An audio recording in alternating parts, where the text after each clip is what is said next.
So you look gangster, dude. What's going on, everybody? It's Ricky with Video Homicide, and we are actually live right now. I'm going to do this haul video. I'm just going to quickly make sure that I highly recommend, if you're into like watching videos of people draw and stuff like that, check out this guy, Peter Hahn. Really good guy. Interesting style. I think I've learned a bit of stuff from him for sure.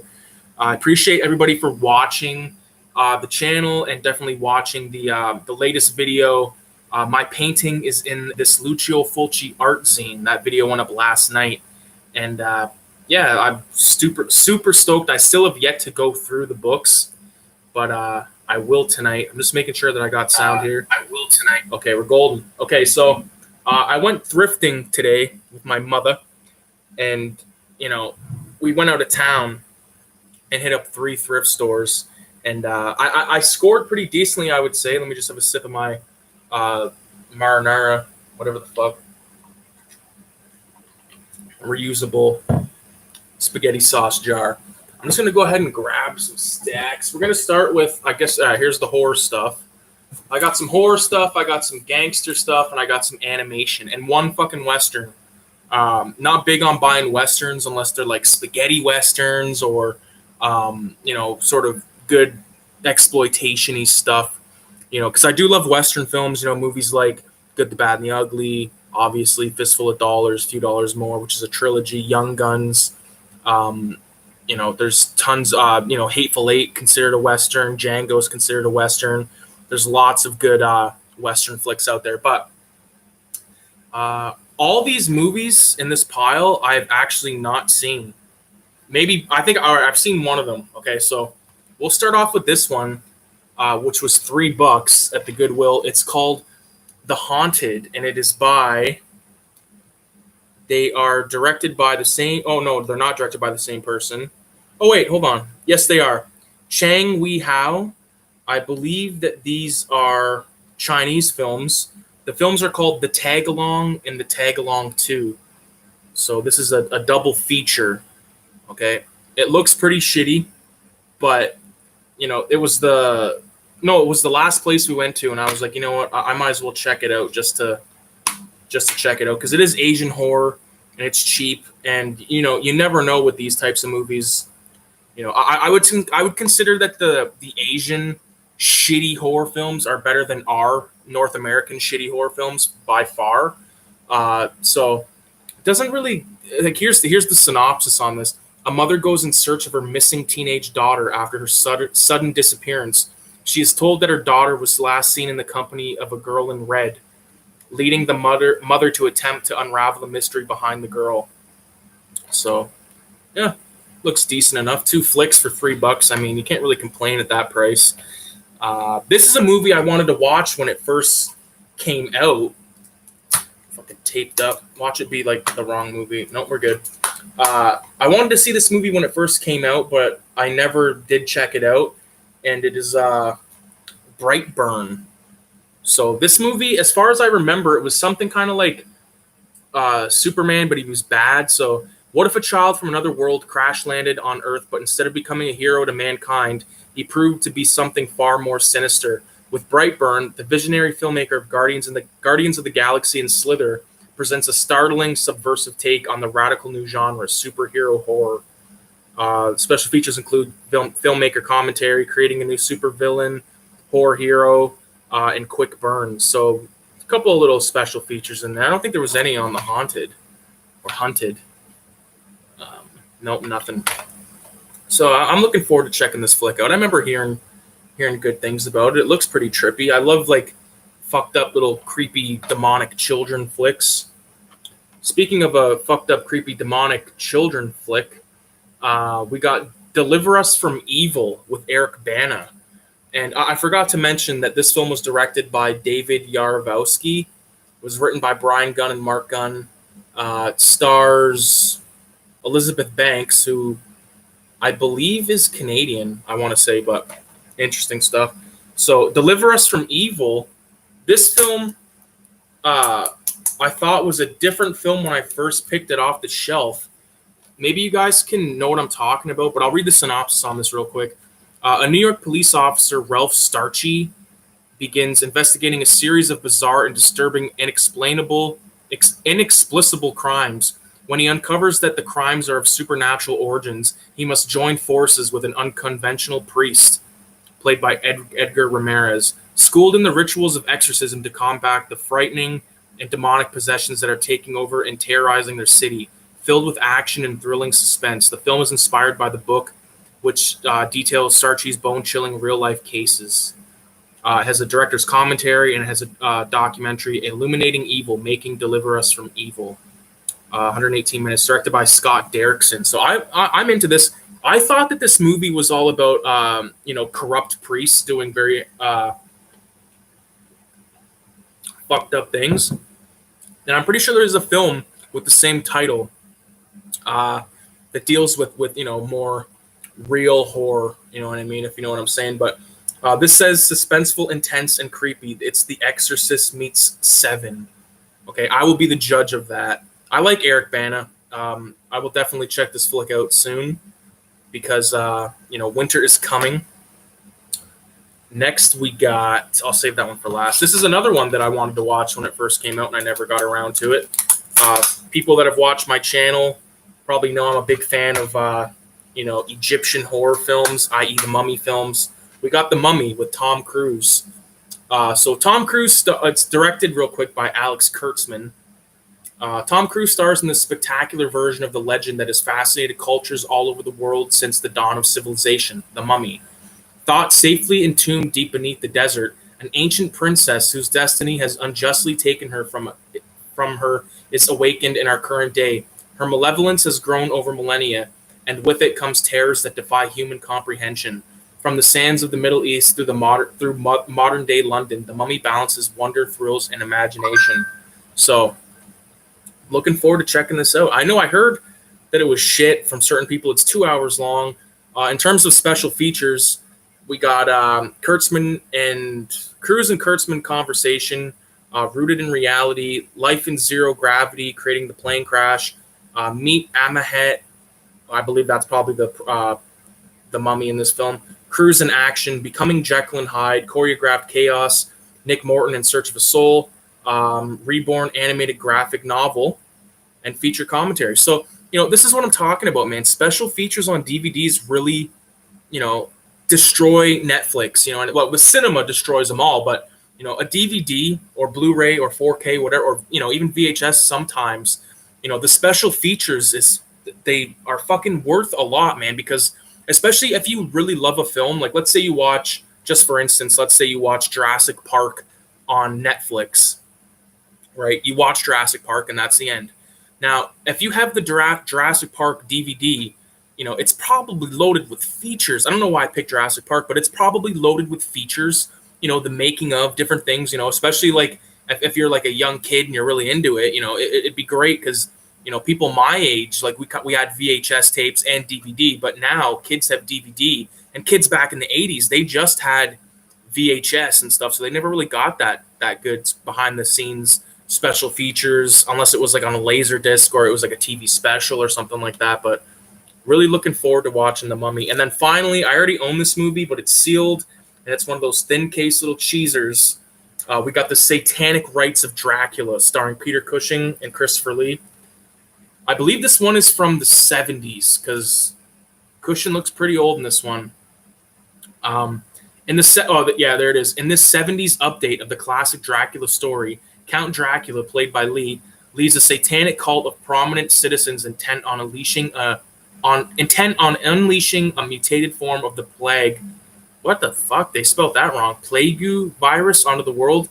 The only person who might be able to stop this diabolic plot before it's enacted is Dracula's arch nemesis and occult expert, Lorme Van Helsing, played by Peter Cushing. Horror movie fans will be enthralled with this tense and gory chiller, which brings the bloody legend of Count Dracula to life. Directed by Alan Gibson, and I think I forgot to mention. I did mention it. So, always into like the Hammer horror movies. Peter Cushing, Christopher Lee, they're idols of mine. I love them. I think they're, some of the best actors that ever, were in the genre or in cinema in general. Peter Cushing is very not underrated to like horror films, but like as an actor in general, he's very underrated because he's taken on all kinds of roles. Like he was in fucking what was that movie? He was in Star Wars for one thing. He was also in his segment in Tales from the Crypt, where he plays like this old man, and like he's like it's a very sad situation, but he gets his he gets his revenge, so to speak. But he's got dimension. Peter Cushing is a good fucking actor, man. Put those over there. What we got next? Save these like tape. Actually, I'll show the tapes now because they're not horror tapes or anything like that. But... Oh, fucking, there's a book too. I forgot about that book. I'll save the book for last because I think the book's probably the coolest fucking thing. This is a movie, like I said earlier with the Western. Oh fuck, hell yeah, dude. Okay, so there's another fucking good reason.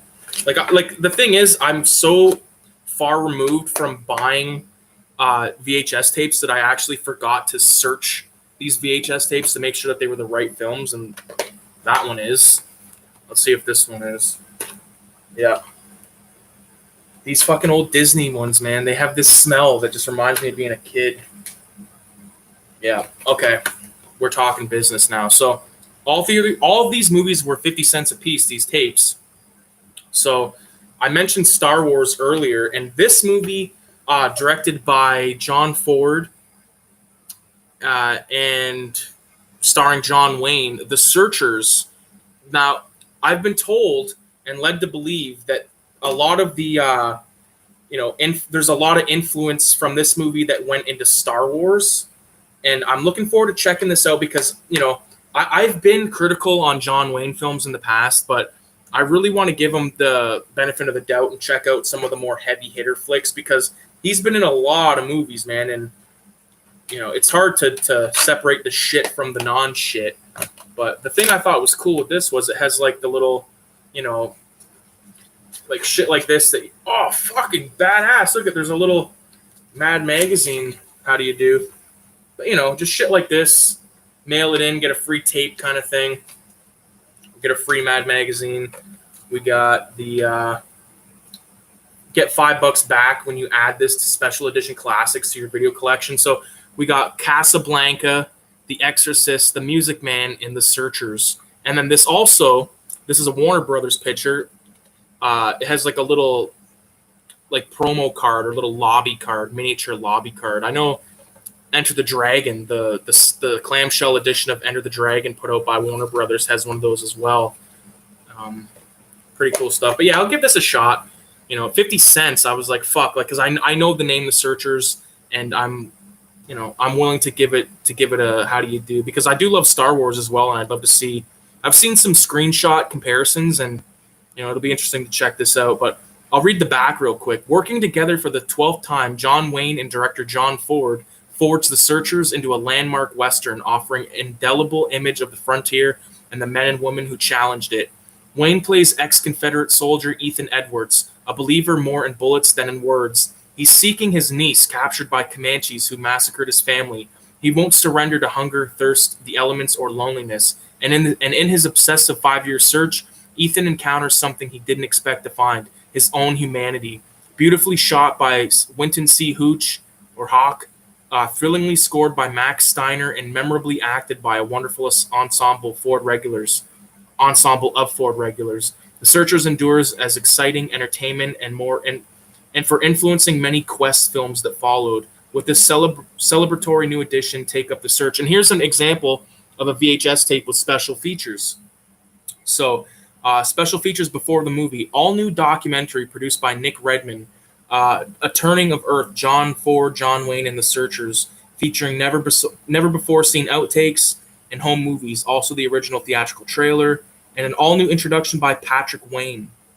So, Patrick Wayne must be John Wayne's son or some shit. I don't fucking know. I don't know much about John Wayne flicks, but I do know that this is a movie that I probably should check out. So, there it is.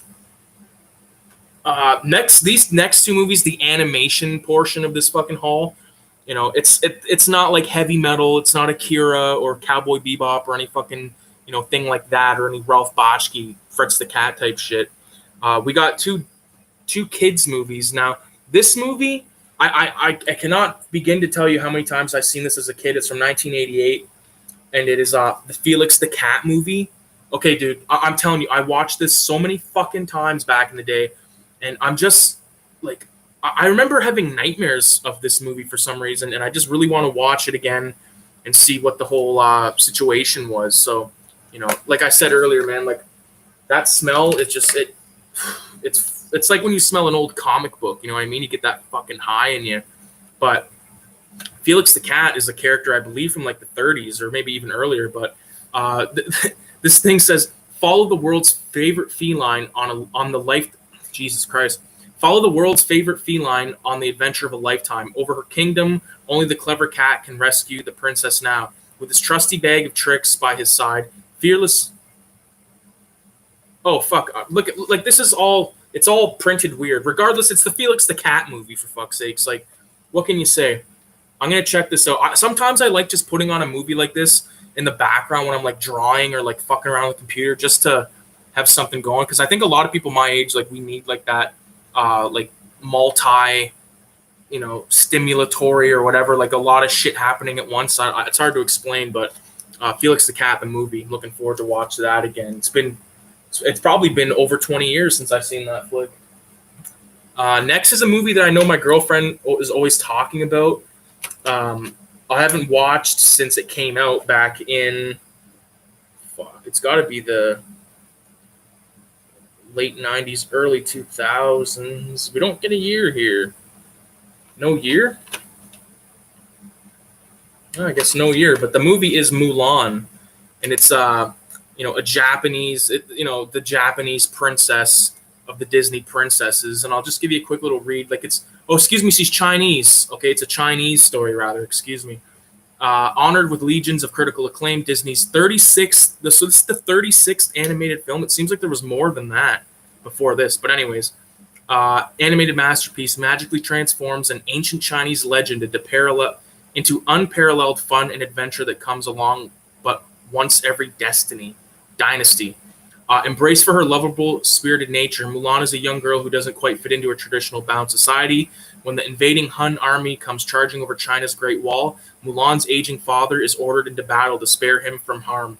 Mulan disguises herself as a soldier and secretly takes his place in the Imperial Army, training with a comical ragtag troop. A bunch of ragtags. Whenever I hear ragtag, I think of Bill the Butcher from Gangs of New York. Led by the courageous Captain Shang. Maybe it should have been Captain Spaulding.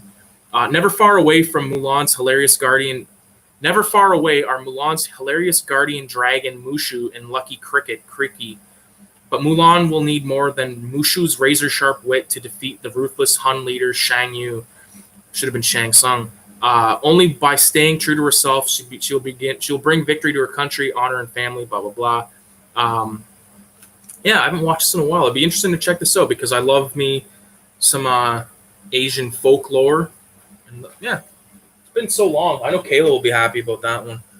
I actually got to grab her from work in like 50 minutes, so this isn't going to be a long one. Here we go. Okay, so these are the movies that I'm looking forward to watching the most. Fuck yeah, it's empty. Here's a movie I've never heard about, and it's called Black Irish. Has anyone heard of Black Irish? Two brothers, you can choose your dreams, but you can't choose family. So Black Irish, like, not to like become a fucking explanator or a teacher of this subject, but I remember in the show Oz, which is an amazing show if you've never watched, Ryan O'Reilly and Cyril O'Reilly, like, I remember they said they were Black Irish. And I think that could be with their hair, like the fact that their hair is dark. Well, Cyril's hair was blonde, but yeah, man, this is one of the best movies of the year, according to Boston Now. But it is, I recognize a few of these actors. Matter of fact, there's a guy here that was in Gangs of New York, but it was written and directed by Brad Gann. So a powerful, fine study of everyday heroism and featuring brilliant performances by an all-star cast. Black Irish is haunting and unforgettable.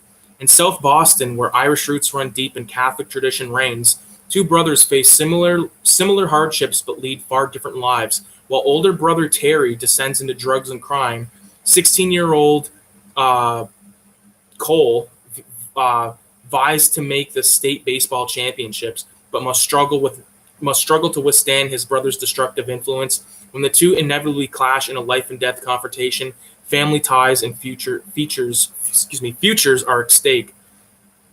The features are commentary by looks like director and some actors, and behind the scenes of Black Irish. So pretty dope. It's an Echo Bridge release, so that's a cheapy releasing company, but hopefully there's something there.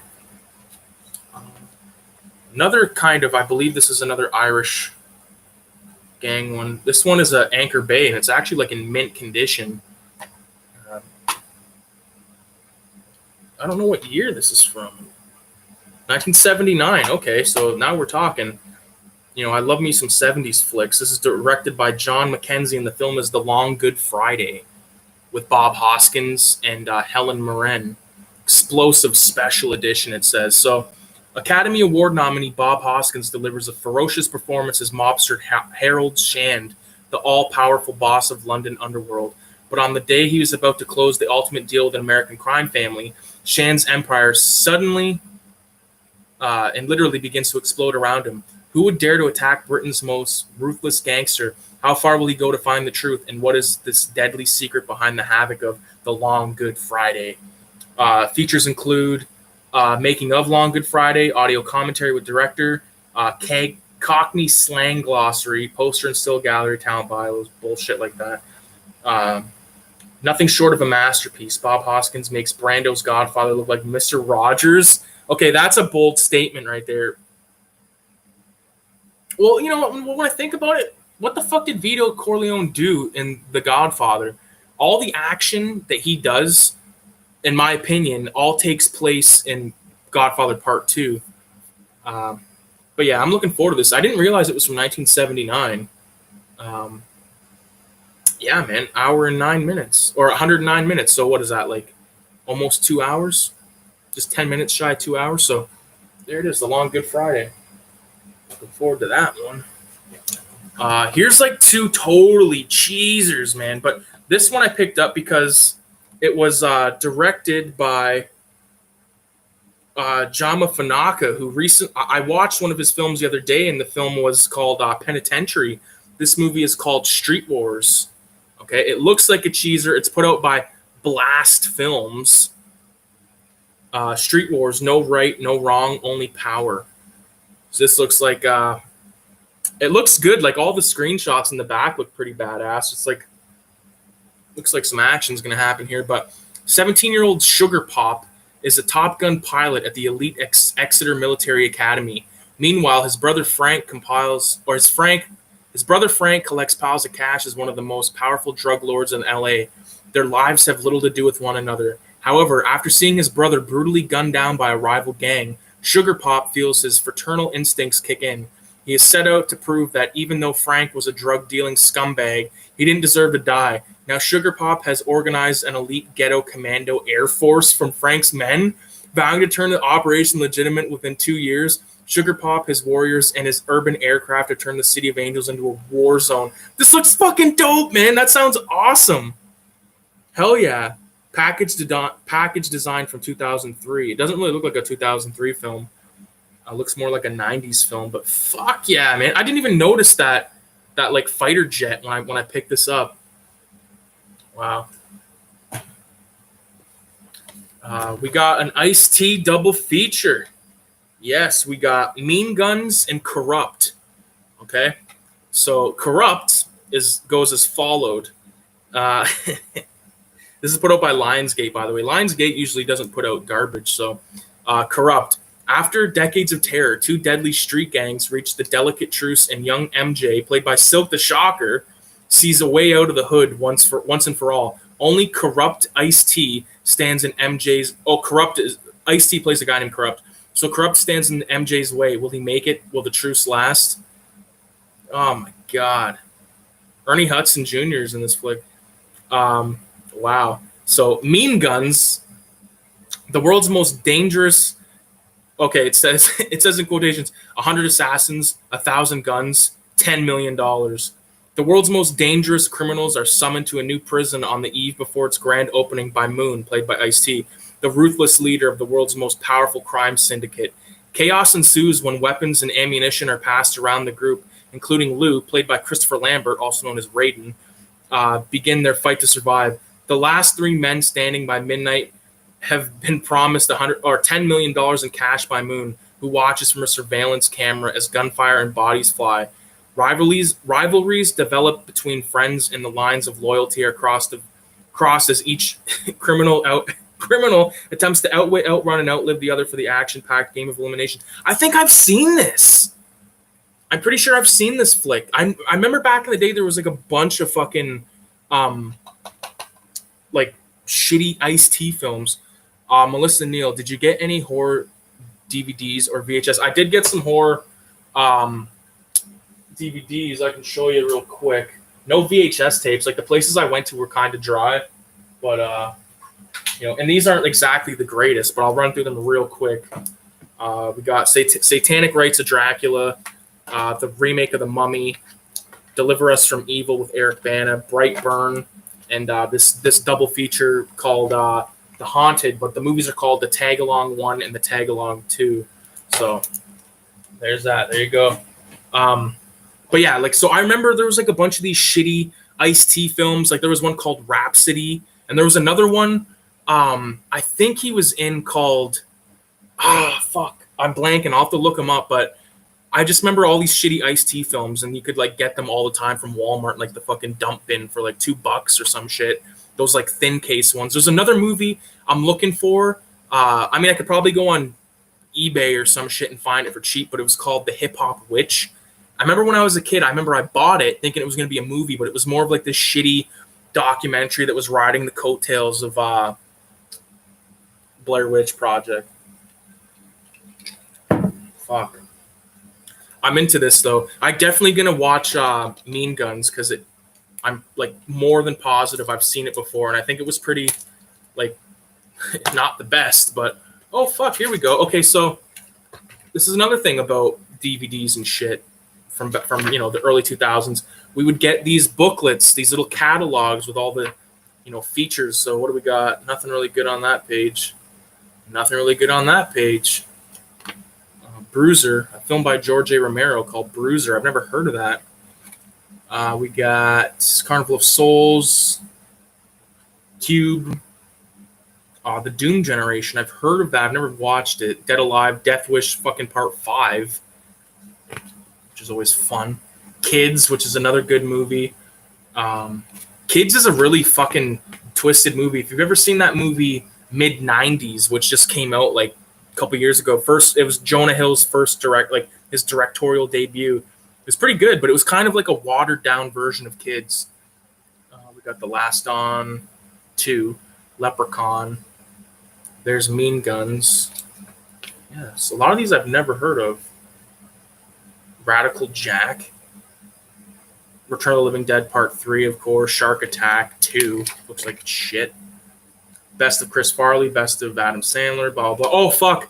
I know it's like the middle of the fucking little video here, but rest in peace to Norm Macdonald, who passed away today, which is very sad. He's one of the funniest guys ever. Like, I know Norm Macdonald more from the movie called Screwed than anything. I remember when I was a kid watching that, and I was like, this is fucking crazy. And it had Dave Chappelle, so I was like, yes, Dave Chappelle. And I just fell in love with Norm Macdonald, started watching his like old Saturday Night Live bits, and I'm pretty sure he had a podcast for a while, but I remember watching a few episodes and then just kind of, I go in and out of phases where I'm watching like comedians podcasts and shit like that. Like, the one that I kind of stay true to is, well, it's non-existent anymore, but the Opie and Anthony show. I think like a lot of those videos are just totally hilarious, rewatchable as hell.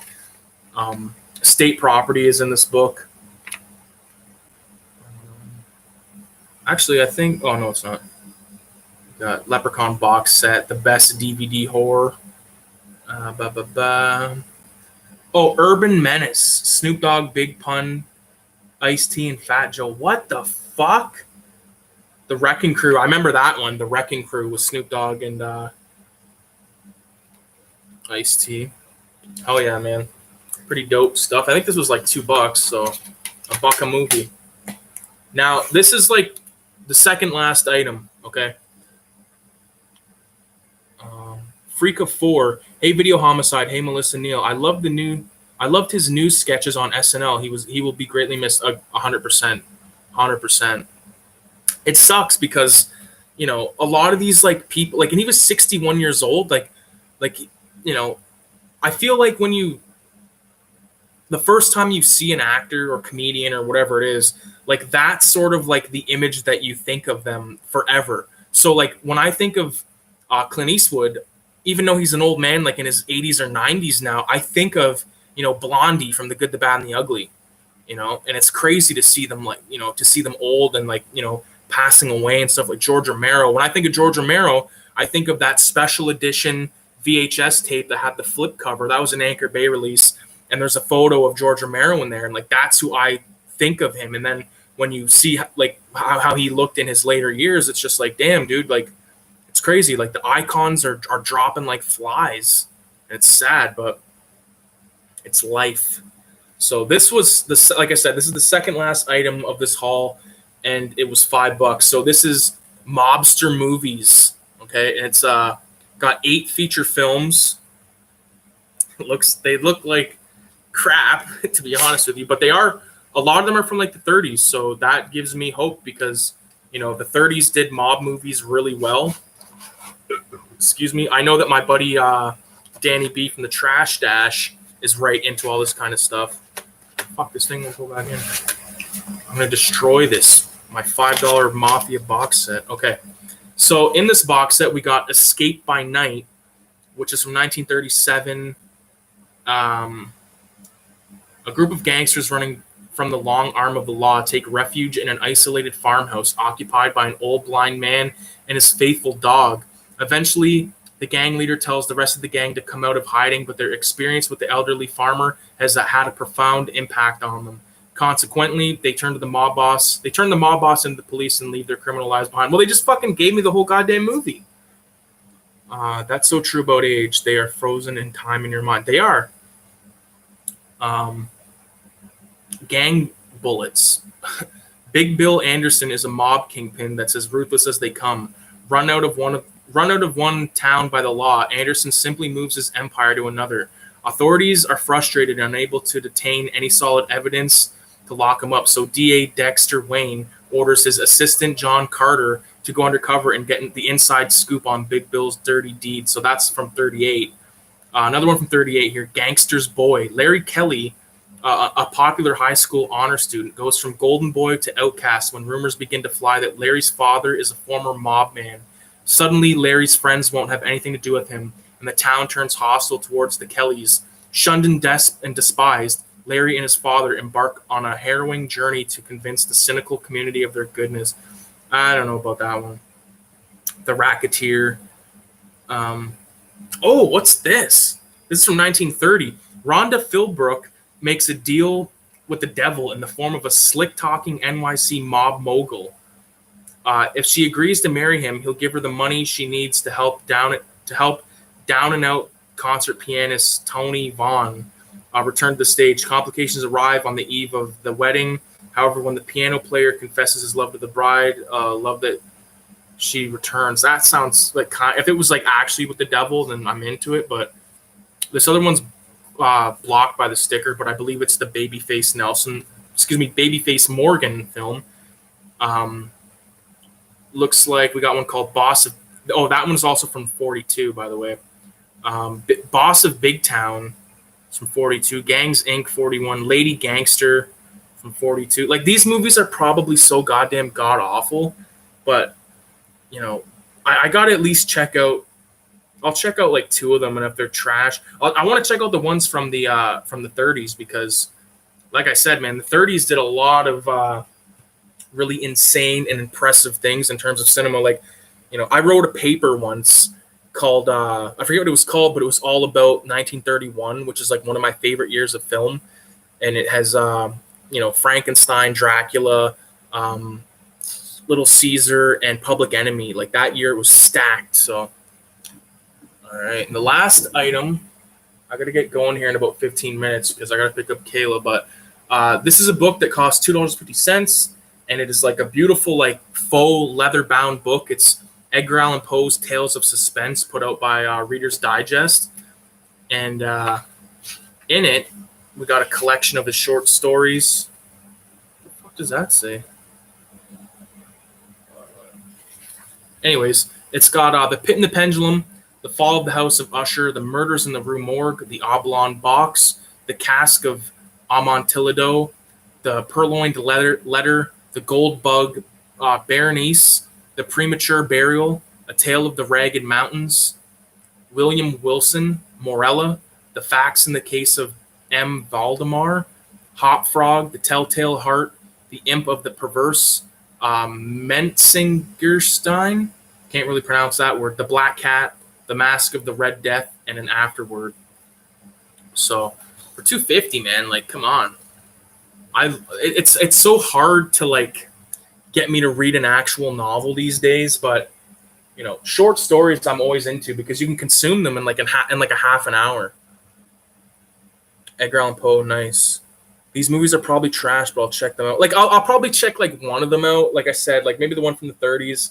And if I'm not into them, I'll probably give them to my dad because he'll watch like fucking anything. My dad's one of his quotes is every movie deserves to be watched, and I agree with that. But I can't be the guy that does that because there's so much trash out there. You know, like especially like if you go on Netflix or like any of those streaming services, like, oh man, you're gonna be in for a fucking shit treat, a shitsicle. You know what I mean? Because there's so much garbage like getting made, and it like, you know, these companies. I get it. Like they got to make money, so like they'll buy up all these crap movies and then put them on these services, and then, you know, so many people will start the film and then 10 minutes later, next. And that's kind of the curse that you get with streaming services. It's sort of the death of cinema because the attention span of people is so short that you start a flick and then if it doesn't catch your interest in like 2 seconds, so you're like, no, fuck this. You know, I've been guilty of shit like that, but like, you know, I know better. Like, I would highly recommend going on the streaming service called Tubi because there's a cult section where you're going to get like, you know, that's how I watched Massacre Mafia Style, Penitentiary. I think there's some Fulci on there. There's a bunch of stuff. Yeah, man. That's it for the haul. I wish there was more, but I think that was like, it was less than $20 for all that shit. Pretty decent, I would say. You know, it sucks. Like, I don't really like going to the thrift stores anymore because it's always a disappointment for me. Like, I haven't been surprised at a thrift store in so long. Like, I remember back in the day going and getting like fucking 50 movies at a time and like all of them being like awesome horror flicks. But now like it's kind of died down, I guess. Like you don't, you know, I'm sure there's lots of people still picking up VHS tapes. I'm not really one of them because, you know, it's too hard to, you know, bounce from thrift store to thrift store and like find nothing. And then you're like, fuck, dude, like sucks. So what can you do? I don't really have that much more to say other than, oh, fuck, I just got a new tattoo and it's like peeling. So I'm trying like, you know, not to touch it and shit. But, you know, there are some videos that I want to make. What do we got here? The Prime Instant Video app is not too bad. I've seen some decent horror movies on there. Are you talking about Shudder? Because I know Shudder, like they promote Shudder on Prime. I had Shudder when I remember when it first came out, and I watched like a bunch of shit on there, and I was like, "This is fucking awesome." And then I bought Shudder with like one of those prepaid MasterCards because that's how I was buying stuff online was through those prepaid MasterCards and shit. And I had like $10 left on one, and I'm like, "Oh, I'm gonna get Shudder," and it was awesome. I just haven't got it back since, but I did end up getting it to watch Creepshow season 1. And I really love that. I think there's like 3 seasons of that shit now. Is that confirmed? Is there 3 seasons? I think I seen a photo of Michael Rooker in one of them. Yeah. Another thing that I'm stoked for is The Matrix 4 and John Wick 4. I want this John Wick 4 fucking movie to come out. I love the John Wick universe. I think it's awesome.